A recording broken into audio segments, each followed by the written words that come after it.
Hey YouTube, Island Homesteader here. Well, a couple of weeks ago I came down to the sweet potato patch and pulled back one of the corners where all the vines were growing and saw a couple sweet potatoes sticking out of the ground. So I went ahead and picked a few.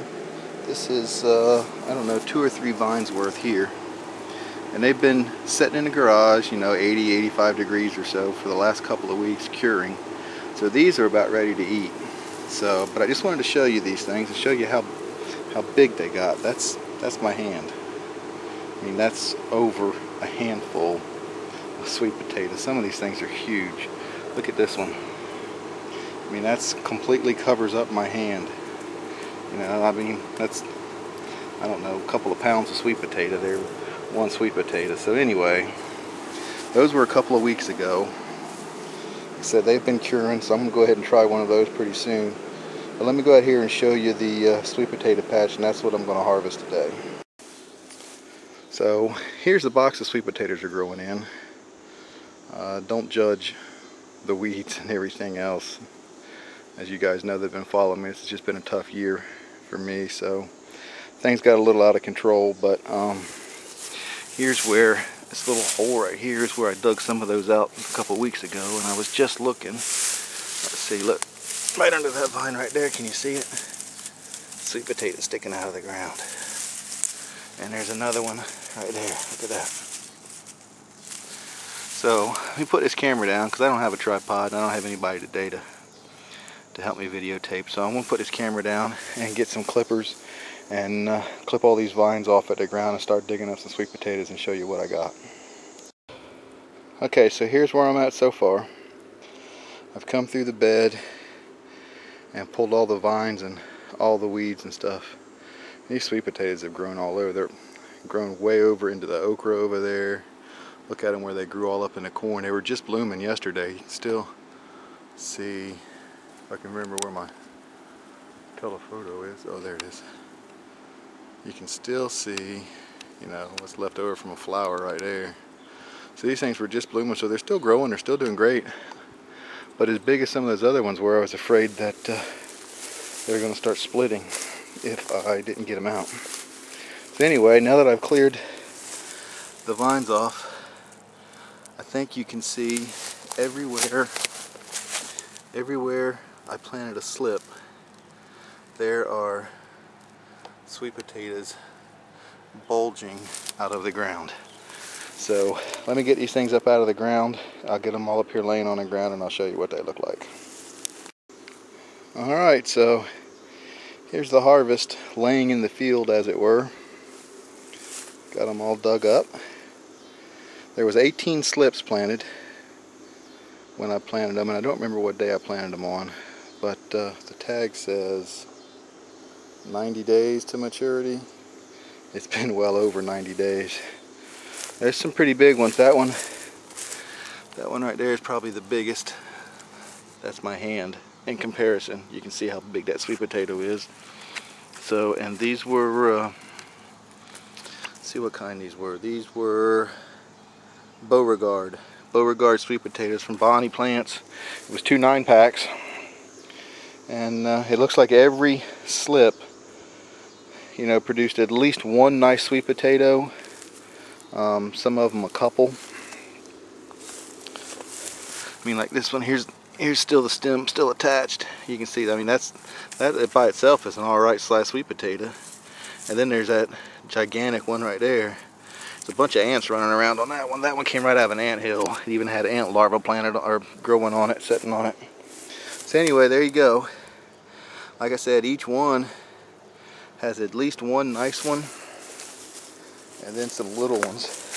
Like this one over here has got, I mean, I would compare these to like fingerling potatoes.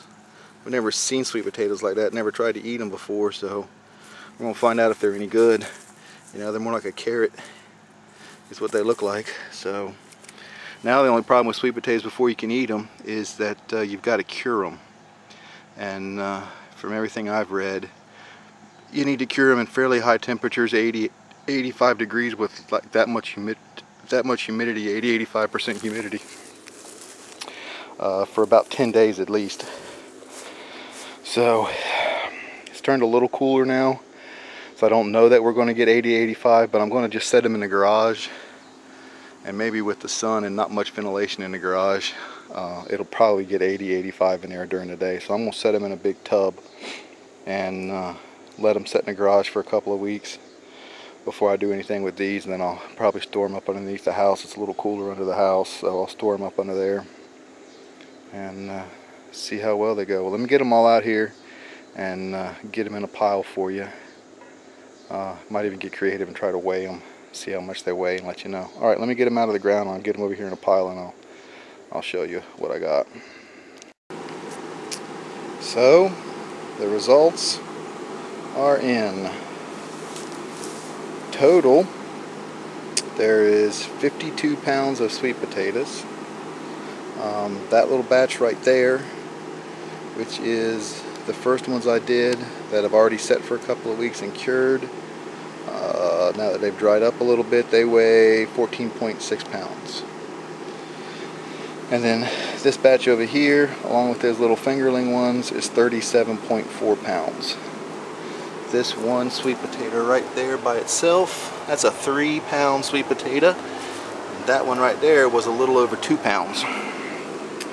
So all in all, I've never grown sweet potatoes before, so I don't know what to expect, but I think 50 pounds of sweet potatoes out of 18 slips in a 4x8 box, you know, I'm happy. They're all firm, no soft squishy ones. One, I think, maybe it's this one. One of them had started to split, but that was it. No other splits, no soft spots, a couple of holes in a couple of them. But we'll just let them dry out and see what happens. Let them cure and see what happens. So anyway, there you go. One 4x8 foot box, 18 potato slips, 50 pounds of sweet potatoes. So if you were growing these because you had to have something to eat, 50 pounds of sweet potatoes will go a long way, and there wasn't nothing to them. You know, the 18 slips didn't cost me hardly anything, $5 maybe.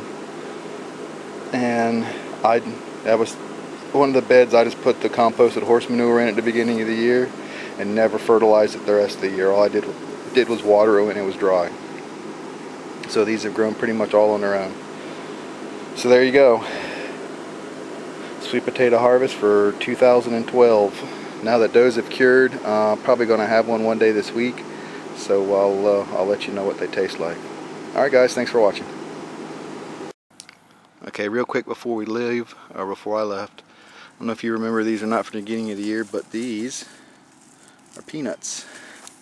And I dug down a little bit right here in this corner.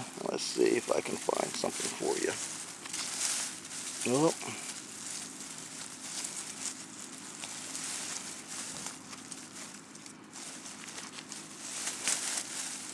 Look at that. Peanuts. So the peanuts are working. I'll let them continue to grow. I'm not sure exactly when you're supposed to harvest them. Something I saw said when the leaves start to turn yellow, and these leaves aren't turning yellow for sure. But they've definitely taken this bed over. Of course, so have the weeds, but as we know, that's a whole nother story. A few peppers left. The eggplants are doing pretty good. There's some there almost big enough to pick. So anyway, still getting ready for fall. Did some rototilling over here,